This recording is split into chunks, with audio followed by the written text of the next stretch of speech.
Bark back with yet another microphone review for you, and it is the M-Audio Nova. No numbers, no letters, well, I guess there's letters. No number letter mixtures, no numbers. I love it. It's just called the Nova. It's like a car, an old Chevy car. M-Audio Nova, discontinued mic. You can find it anywhere online, used from 40 to 60, sometimes a little bit more. But I will tell you, this is one pretty microphone. Really pretty microphone. I'll show it to you.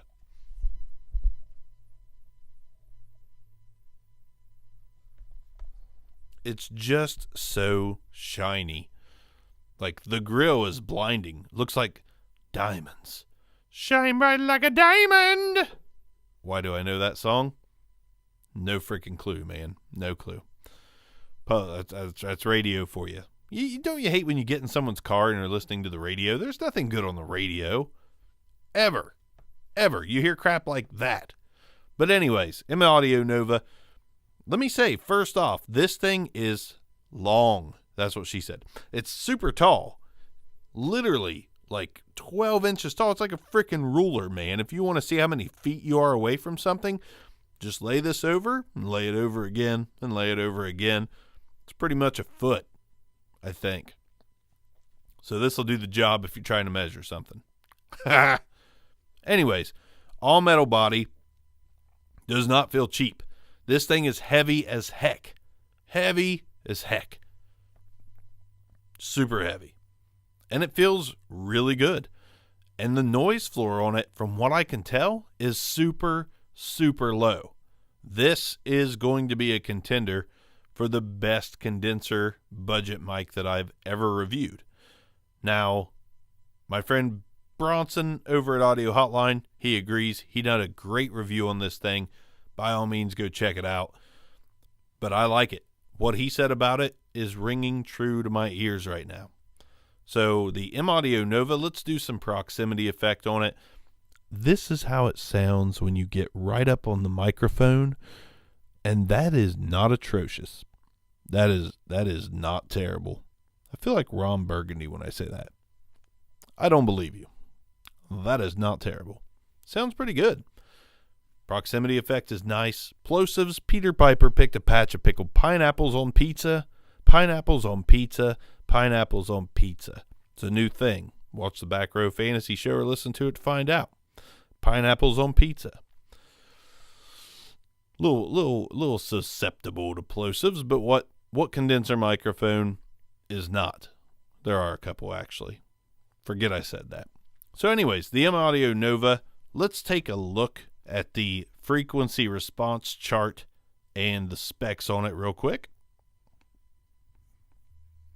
As you can see from the frequency response, we've got a generally flat frequency response until we hit about 5K, and we get a slight presence boost from 5K that dips back down at 10 and then gets just a little rise at about 14,000 and then dips right back off.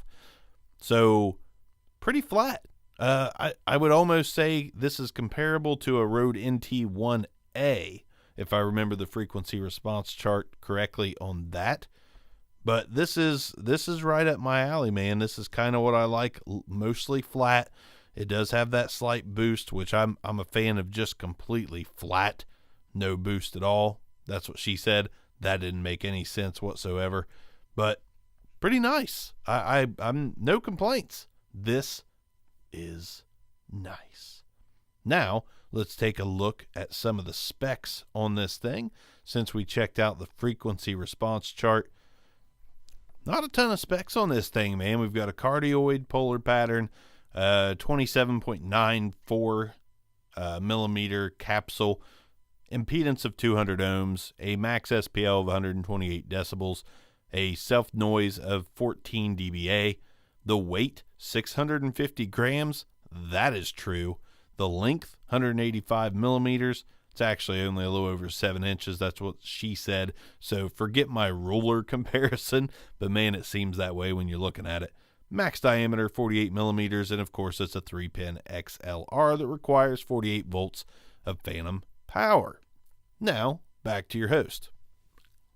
Yeah, sorry. Shouldn't have been that excited. So anyways, we've got the M-Audio Nova. Sounds pretty good. Let's take a look at it compared to the Rode NT1, which is one of the mics that Bronson on Audio Hotline seemed to think it would compare favorably to.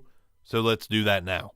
This is the M-Audio Nova, and this is the Rode NT1. We need to get that closer, don't we?